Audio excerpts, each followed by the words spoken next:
The number of non-functional sequences on an order of 1 in 10, followed by 75 zeros and higher. 75 zeros. Now, I threw at you 10 followed by 24 zeros, Earth-like planets. That's a trillion Earths. Okay? Over 14 billion years. That amount of trials will do nothing to reduce the unimaginably astronomical remoteness. Subtract 24 zeros from 1 in 10, followed by 74 zeros. Okay, and by the way, that's just for a couple of rudimentary, and by the way, there are no rudimentary proteins, okay? But relatively speaking, for even the least complex cellular mechanism, you need a vast ensemble of complex proteins. So you have been brainwashed in the government schools to believe that given enough time and enough Earth-like trials, it can overcome the improbability. They never did show you the math. You know why? It's because they know it's so off the charts, it blows evolution out of the water as a feasible idea. But why do they still retain it? Because there's nothing else for materialism to hang on. That's why Antony Flew, a lifelong atheist and materialist, at the end of his life, he was one of the world's greatest philosophical champions of atheism. When he was shown the mathematical rarity of random mutations being able to form even the most rudimentary proteins, he realized that he had been wrong his entire life. And in fact, he wrote a book before he died saying there is a God. He didn't become a Christian, right? The point is this. If you're going to believe in regularities and laws because chance producing these sequences is so improbable, you can't flip-flop on probabilistic reasoning.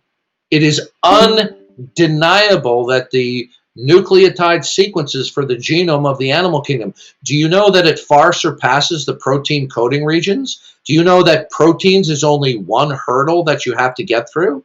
You also have to have long hierarchical coding sequences that tell those protein coding regions how to build. Okay?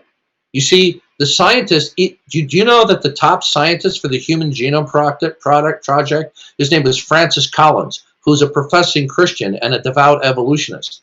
He said that 80% of the human genome was junk from an evolutionary development. Do you think he was right? I mean, there are a lot of like weird things. Like, isn't some of our DNA like from viruses? No. Do you? Weird. Well, no. Those are called endogenous.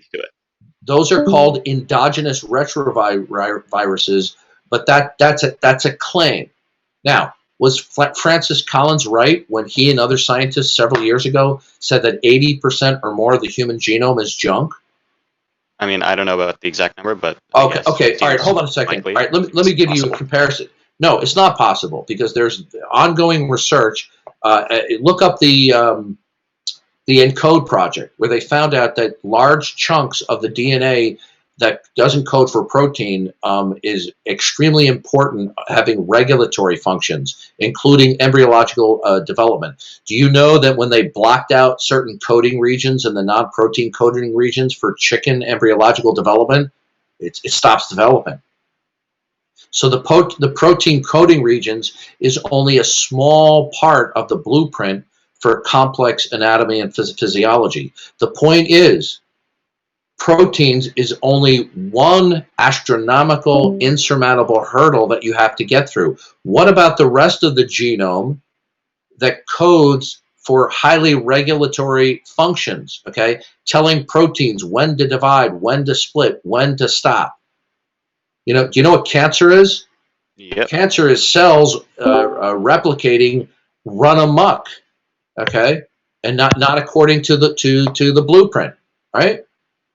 The point I'm trying to make here is not argue against evolution on the grounds of improbability, although that's a powerful argument, not foolproof, but it's powerful. The point is, People will accept the theory of evolution in spite of its absurd astronomical improbability, but they'll turn right around and accept laws of nature as opposed to chance producing these consistent